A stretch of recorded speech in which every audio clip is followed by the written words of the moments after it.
So we're sitting with Greg Fausto, facilities manager and assistant superintendent, Assistant GM. assistant GM, and we're going to talk about facilities. We're sitting out in the hot Arizona weather, and tell me about what your responsibilities are.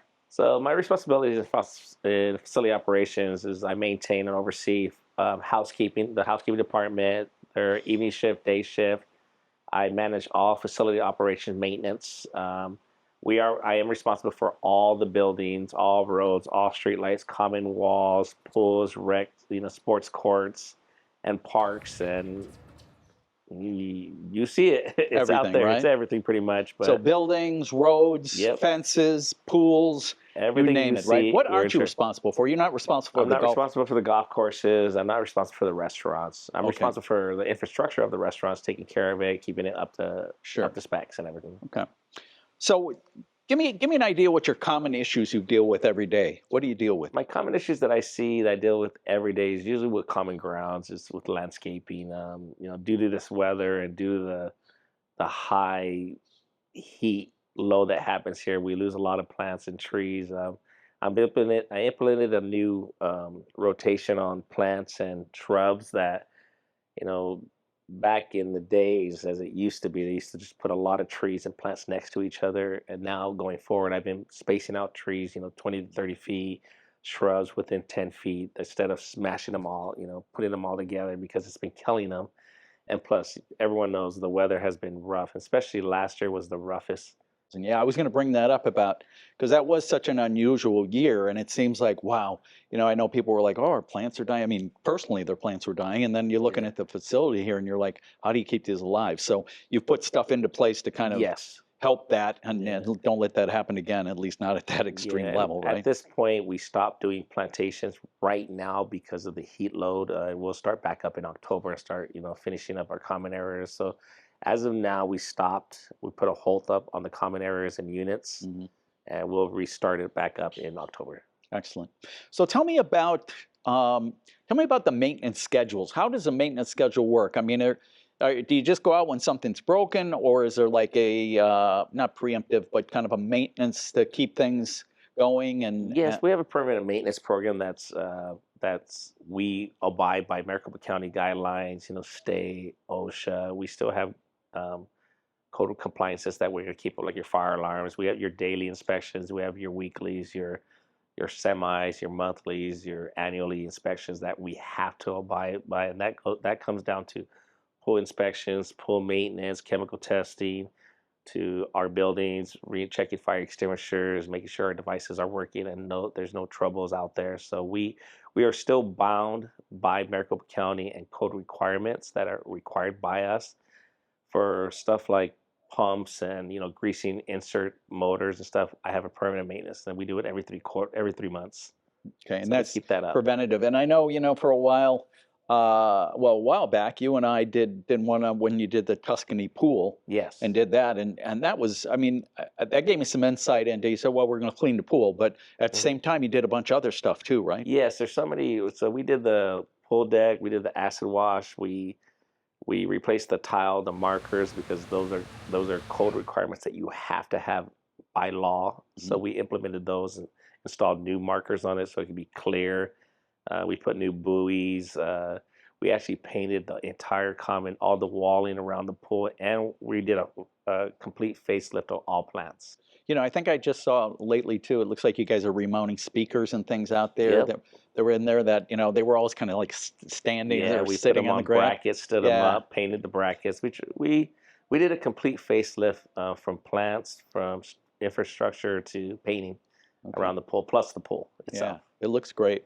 It looks great. Tell me, so residents have a tendency, yeah, there's another question there, but residents have a way of getting hold of you and putting in a maintenance kind of a not a requirement, but a request, and then you get those but where else do you get requests from other people or Yes, so we implemented the work order system about 4 years ago, and then about a year ago we implemented it to the whole community. So we receive work orders from employees that are in-house, from managers, supervisors, and it doesn't have to be a manager, supervisor. It could be a staff member that's in the kitchen that sees an issue, and they submit that. Everything's online, so they're able to submit that.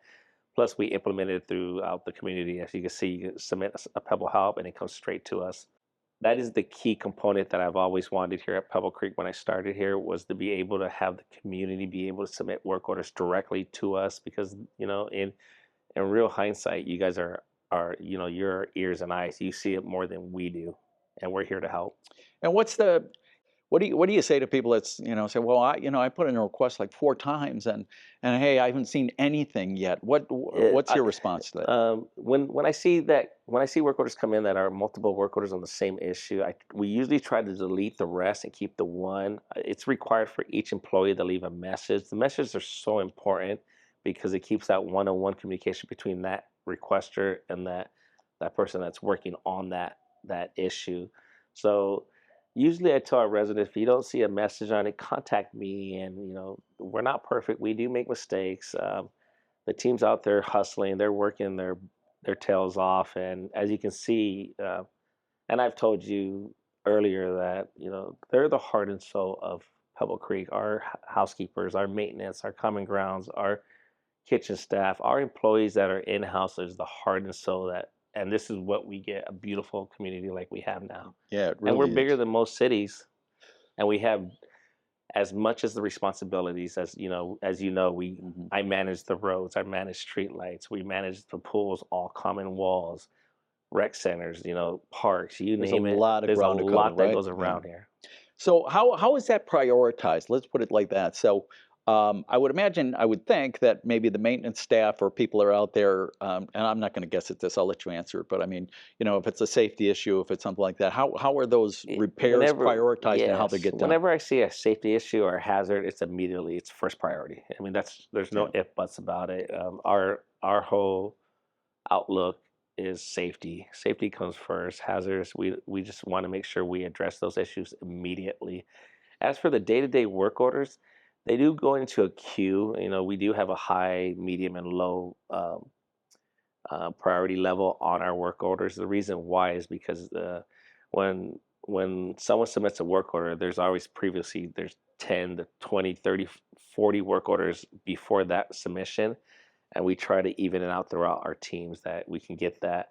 Our goal is to be able to get it done in 72 hours, but that's not everything because we got to order parts. There's always scenarios we run into, but that's our ultimate goal, is to be able to at least get something, a message out there stating that here we received it, we got it, we're able to complete it on a timely manner. What's the percentage of in-house staff versus outdoor contractors and that? How many do you have on staff, and do you keep on So staff? we have a full, complete housekeeping crew, days and nights. That's 7 days a week. Monday through Sunday. We do have overnight that does the deep cleaning, the shampooing, the major clean that needs to be done throughout the day, and that happens daily. Mhm. And then we have our day shift housekeepers that throw out and do their spot checking. Our goal in housekeeping, just in housekeeping, is to be able to hit every error within an hour. So if you see a housekeeper cleaning uh, a bathroom in within an hour or two, you'll see another personnel come in housekeeping and do the same job. We're trying to stay on top of it and make sure that we give the community what they need. As for maintenance, it's a roller coaster because there's so much that can happen. We get pulled off for a lot of stuff, and they've been doing a good job. And for Common Grounds, as you guys all know, Common Grounds is a tough one because we can only plant so many plants during season, Mhm. and then we got to stop, just like we did this. This actually, it was this week that we stopped planting, and then we started in October. It's a hard one to manage during the heat load. So right now the growth season has risen, so you'll see a lot of stuff growing fast, and we just got to stay out there and start trimming. We have an 8 week rotation with AAA. Um, we have our hot shot, our in-house crew. There's 11 guys that I have under us that they're the ones that hit those work orders. Every work order that comes in, they're attacking those work orders so AAA can stay on their rotation. Let's talk about budget. How are we doing on budget? Does the budget go up, down, stay about the same every year? What are we Usually looking at? we're pretty good at keeping the budget where it's at. We try to keep it. We usually try to keep that slow little wave on it. We don't want to. We do not want to see any spikes or something that will hit us hard. We try to manage our day-to-day tasks pretty evenly. And then there's a huge house with our smart property with our reserve study, and that itself, just that itself has, it'll give us the end of life on equipment. Mhm. And we're not, we, even though it's at end of life, we're not quick to replace that equipment. We wait until, because we're maintaining it still. We're still changing out filters, cleaning coils.